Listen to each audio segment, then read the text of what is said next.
Have you ever had one of those moments, a profound sense of connection to something bigger than yourself? A moment so powerful, it just felt divine.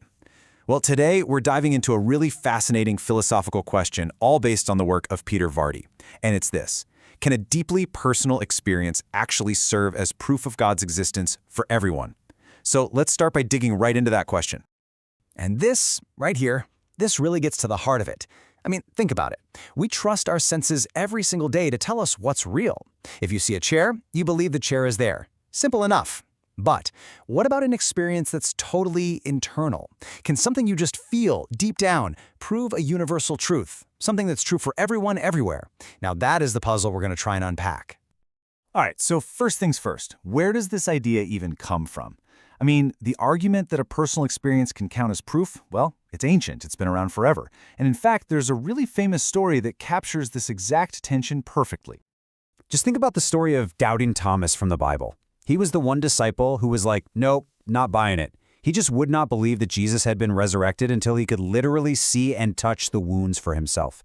So for him, a personal, physical experience was the only thing that would count as proof. And this story, it just perfectly sums up the whole debate, right? What level of personal experience do you need to actually believe something? And that example really gets to the core of the whole argument. The idea is, just like we trust our eyes when we see a beautiful sunset, people who support this argument say that a person who has a powerful personal experience of God has a totally valid reason to believe. The experience itself is the evidence. Okay, but what do we actually mean when we say religious experience? It's a pretty vague term, right? It could mean a lot of things.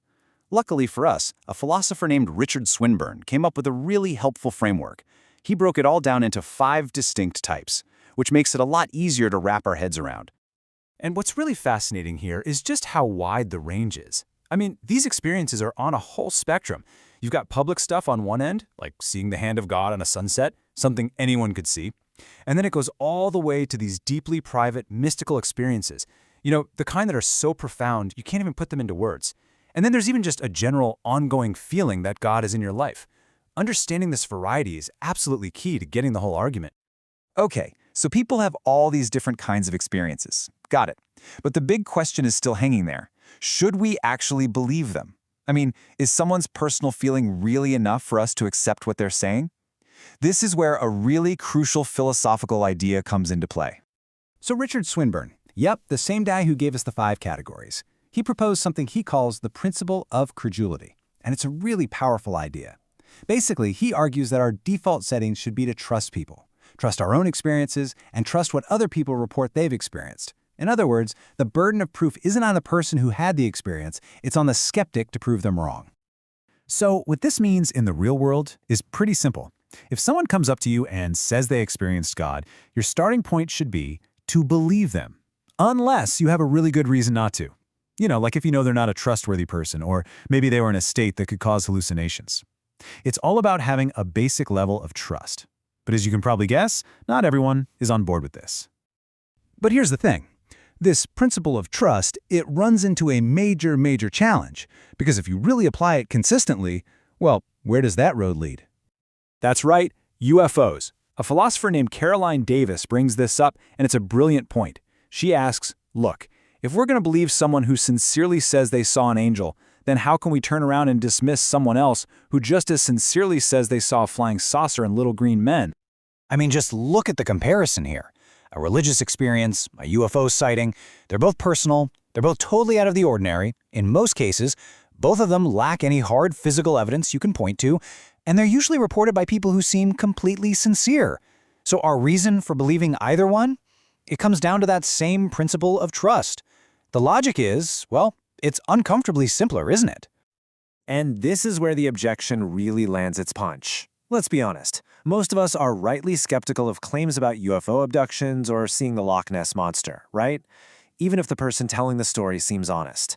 So the argument goes, if we apply that same level of healthy skepticism to religious experiences, well, suddenly the argument for God based on them starts to look a whole lot weaker. So where does this leave us? It feels like a philosophical tug of war. On one side, you have the principle of trust, which says, hey, let's believe people's profound experiences. And on the other side, you've got the UFO objection, warning us that if we do that, we might end up having to believe almost anything. Okay, the most important thing to get here is that this whole debate doesn't give us a slam dunk proof either way. It doesn't prove God exists, and it doesn't prove God doesn't exist. Philosophy rarely gives us those kinds of easy answers, you know? So the argument from religious experience isn't some magic bullet for believers, and the UFO objection isn't some fatal blow that destroys all faith. So what's the big takeaway from all this? What we're really seeing is that this argument isn't about logical certainty. It's all about probability and individual judgment. That UFO objection, it really shows us that our own prior beliefs act like a filter, right? What one person sees as a miracle, someone else just sees as a coincidence or a misinterpretation. And what that means is, while a personal experience might not work as universal evidence for everybody, for the person who actually had that experience, its power can be absolute. It can be the very foundation, the bedrock of their faith. And that kind of brings us full circle, right back to a question that just lingers. We all live inside our own heads with our own experiences. So the real challenge for all of us is to figure out where that line is. When does a powerful personal truth cross over into being reliable evidence that everyone else should accept? What's the standard of proof when we're talking about the biggest questions of existence? That's definitely something to chew on.